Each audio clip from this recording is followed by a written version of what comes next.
Hi guys, so today is going to be a tag video. First and foremost because I didn't want these daffodils to go to waste without having filmed them, because they turned out so spectacular and they are the first of the year, which is always something special. So I chose to do the E is for ending book tag, which is part of the alphabet soup book tag that was created by Sean the Book Maniac. I filmed the first tag in this series, A is for author, sometime last summer, but then somehow never got around to filming any of the others. Thanks, Kathy, for the reminder. I think there are 4 of them out now. Sean doesn't go in order of the alphabet. And each of these tags contains several prompts to do with one specific letter of the alphabet, in this case E. So let's get straight into it. Our first prompt is E is for ending, a book with a great one and one whose ending sucked. I chose 2 books for the first half, 2 books with a great ending. Connie Willis's Blackout and All Clear. I'm counting these as one book because they are not really a duology, they are just one story that is too large for a single volume. As you might guess, this is set during the Second World War, and it is the latest installment in Connie Willis's Oxford Time Travel series. The Oxford Time Travel books are a very loose series set in the very near future, in a future in which time travel exists, but the technology is exclusively in the hands of the history departments in universities. You have to suspend your disbelief quite a bit here, because like this technology wouldn't have leaked within days, and like the government would be willing to pay itself for technology like this. But if we accept that premise, it is a very good series that merges science fiction and historical novel effortlessly, and with the exception of the middle installment in the series, the books are really historical novels disguised as science fiction novels. In this case, 3 PhD students get sent back in time to 1940 to research life during the London Blitz, and for reasons unknown to them get stuck there and don't get extracted back to their present day. And it becomes clear to the reader how the story is going to end at the beginning or very early in the second book. But while it is quite obvious what's going to happen in general, the exact how and who of it is a mystery right until the end. And so even though you've had some time to prepare for this ending, it is still quite heartbreaking at the end, and just a wonderfully crafted story with quite a few mysteries and twists and turns, and it keeps you on the edge of your seat the whole time. And my next book is an epic fantasy series, Memory, Sorrow and Thorn by Ted Williams. This is the first book in the series, The Dragonbone Chair. This is a higher than high epic fantasy series, and it has quite a devastating ending, and I, for my part, didn't foresee it. That may have been because I was very unfamiliar with epic fantasy and high fantasy at the time that I read it. It was only my second high fantasy series after The Lord of the Rings. But I'm not sure I would see the ending coming nowadays either. I reread the series a few years ago, and it was still just as enjoyable and colorful as the first time around. And for a book that was written, a high fantasy that was written in the 1980s, it is surprisingly unproblematic. So if you are at all a fan of epic fantasy, I highly recommend that you check this one out. So when asked about a book whose ending sucked, it is a bit unfair that the one that immediately comes to my mind is La Casa de los Espiritus, The House of Spirits by Isabel Allende, because it's not like the ending as a whole sucked. It's just that there was one sentence or one couple of sentences on the very last page that irked me so much that it threw a shadow on the whole reading experience. As you might know, this book is the story of several women of one specific family told over several generations, and it was written as kind of a counterpoint to 100 Years of Solitude by Gabriel García Márquez, which is very machista. The content is not the book itself.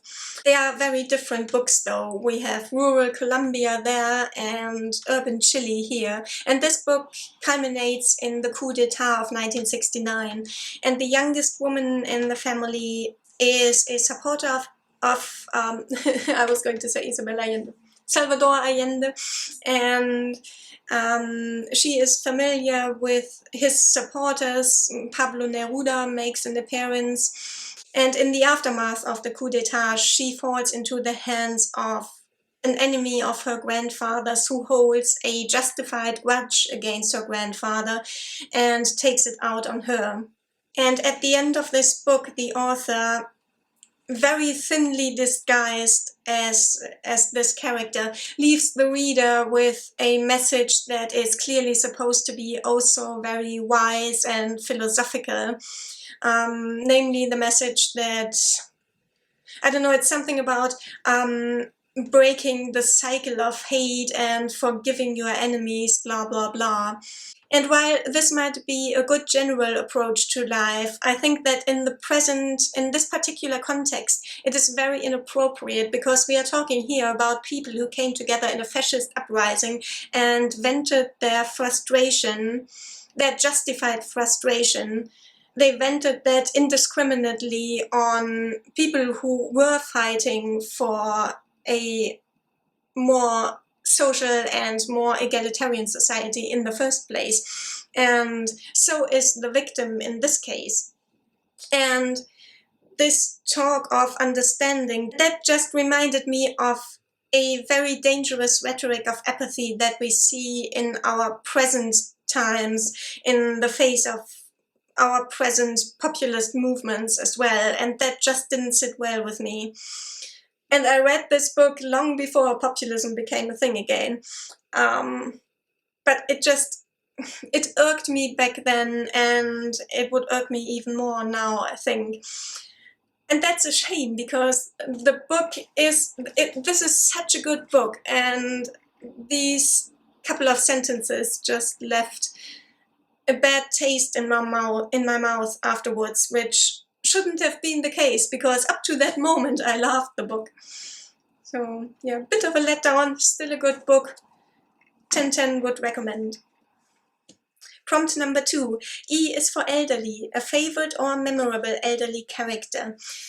I haven't watched a lot of E book tag videos, but I'm sure I'm not the only one who mentioned the butler in The Remains of the Day by Kazuo Ishiguro as a memorable character, if not as a favorite.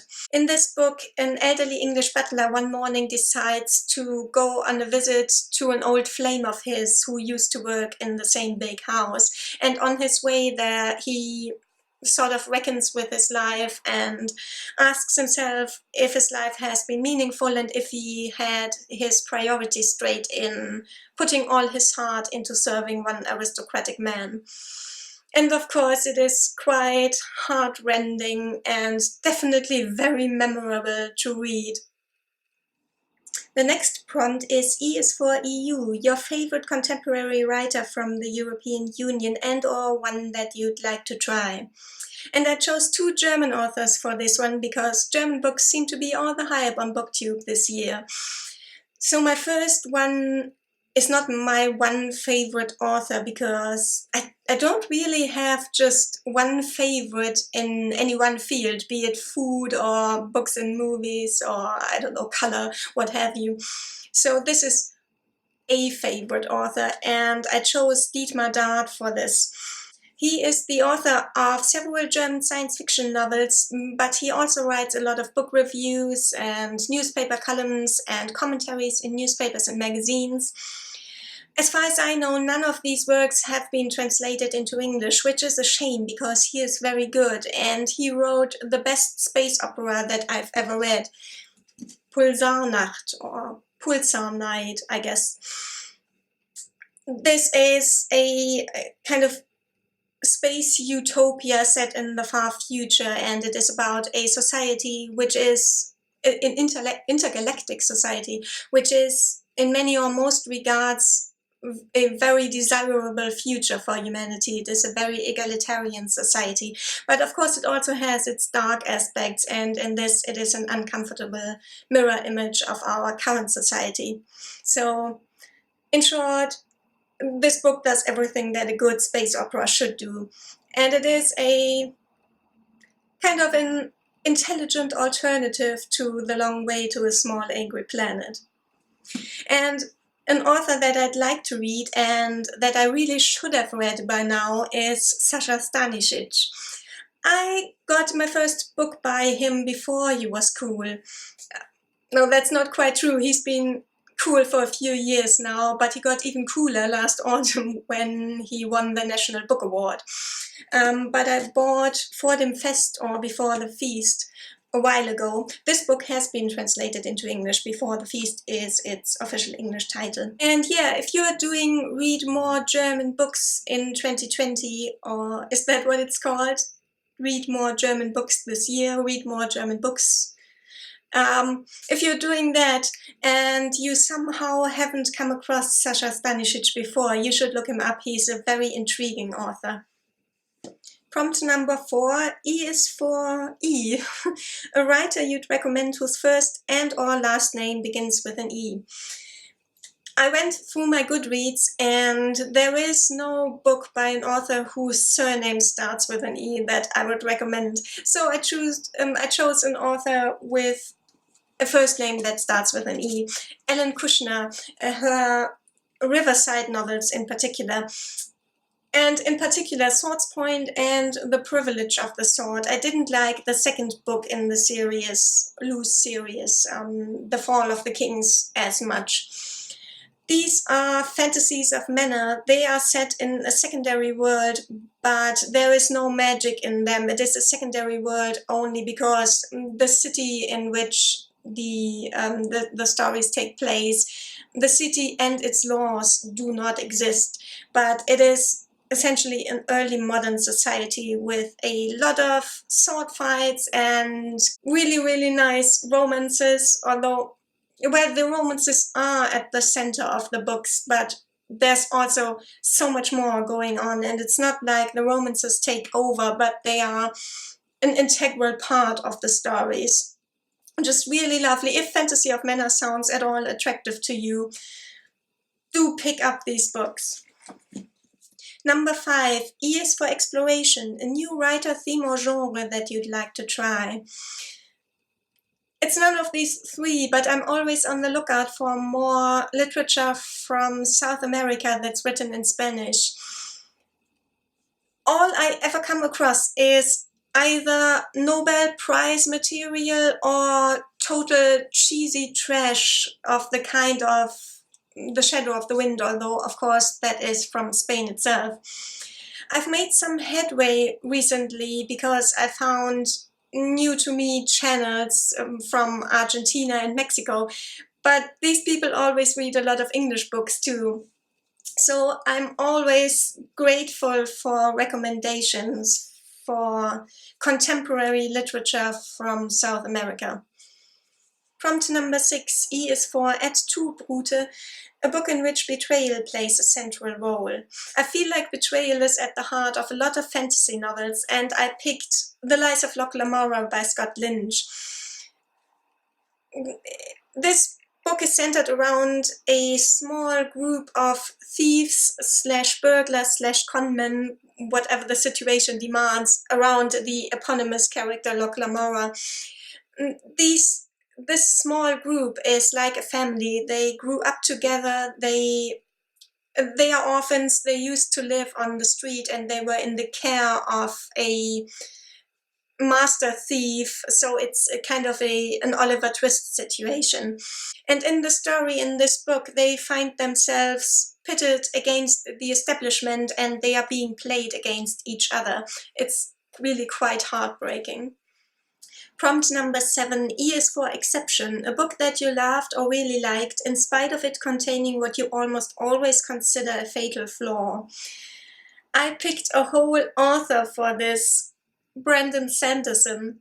I'm sure you're familiar with Brandon Sanderson. He is the author of a ton of epic fantasy books that are extremely adventurous, filled with colorful and complicated characters and complex magical systems. So in these regards, it is entirely justified, I think, that he is continuously on top of all the best-selling fantasy lists out there. However, he is a conservative Mormon bloke, and it shows. He has created this gigantic world filled with tons of different cultures and even species, and hundreds of named characters, and almost 100% of them are straight. He has in recent years added one or two token gay characters, but apparently only after he became aware that it is a problem for a large number of readers. And an author catering to the demands of his audience is another problematic thing altogether, so I'm not throwing any parties over here. And then all the societies that he writes about, at least the ones in the center of attention, are inherently sexist. In this, of course, he is not alone among fantasy authors, but that's not an excuse. And they aren't just sexist societies, they are, correct me if I'm wrong, but I think they are all patriarchal societies. Now, it would be one thing, or it would be bad enough if this was something that just happened unconsciously. But I heard him say explicitly in his podcast a few years ago that this was something that the reader demanded. He said that in the context of epic fantasy, whose societies are modeled on some kind of pseudo medieval society, that's me, the pseudo, not him, that the reader doesn't want to see an egalitarian society. And, well, this is, of course, a lot of crap, and it's only true for a certain kind of readership. And if you cater to that part of your readership, then what does that make you? Now, disclaimer, this is something that he said years ago, and I stopped listening to that podcast years ago, so he might have changed his mind in the meantime, but if he does, if he did, his books don't yet reflect it. So yeah, Brandon Sanderson, one of my favorite and one of my least favorite authors at the same time. Number 8, E is for E, a book titled with a lot of E's. So a book that I'd recommend with the highest percentage of E's in the title would, I guess, be Neverwhere by Neil Gaiman, but you don't need me to recommend this book to you, and besides, I've already done so not so very long ago. So for today, I picked The Charioteer by Mary Renault. This doesn't have that many E's in the title, but I think the accumulation of E's here at the end makes it seem like it does. This is a coming-of-age novel about a young English gay man who gets wounded in the Second World War and spends the rest of it in a hospital back in England. And there he meets a childhood crush of his from his school days and has to come to terms with one or two things. This is a very quiet, character-driven novel and superbly crafted, and Mary Renault always writes with such compassion, but nowhere more so than here. As much as I love Mary Renault's historical fiction, this is my favorite book of hers. Second to last prompt, number 9, E is for Ever Present, a book you read a long time ago that has really stuck with you. I guess Latin American literature is a theme in this video. Cien años de soledad, 100 Years of Solitude by Gabriel García Márquez. I read this half a lifetime ago, literally, and back then it was the most intense reading experience of my life, and it taught me that there were different ways of perceiving and describing reality than I was used to. And I've still rarely had reading experiences that compare to this one in intensity. It's wild. Go read it if you haven't already. And the 10th and last prompt is E is for eliminate. A group of books you got rid of or want to, and why. YA fantasy, which is the only type of YA that I've ever really read. And this is not an absolute. There are several YA fantasy books that I've enjoyed a lot and that I would recommend to a lot of people. But by and large, I think YA fantasy is just a euphemism for badly written fantasy. Lazy world building, simplistic world views, stereotypical characters, you name it. I have become extremely wary of YA, and I will only really pick up a new author if I get the book virtually for free, like a cheap used copy. And I'm so glad that YA wasn't really a thing when I was growing up, because who knows, I might have spent my teenage years reading crap. But the way it was, I just read books. Just not bad books for teens, just books. I'm so glad about that. And now I'm supposed to tag extensively, and I'm just tagging 5 people. I don't know if that counts as extensively. And I'm tagging you for any or all of the alphabet soup tags, not just E is for author. I tag Shannon from That's a Poe. I know that I've tagged you for the letter A, so here's the follow-up. And Pauline from Dancing Lawn. Also Rhea the Bookfinch. Becky from Bookies, and Laura reads Pages. Have fun with it. And that's it for today. I wish you a very happy sunny day, hopefully without vicious storms, and filled with a lot of flowers inside or outside, wherever you happen to spend your day. Bye!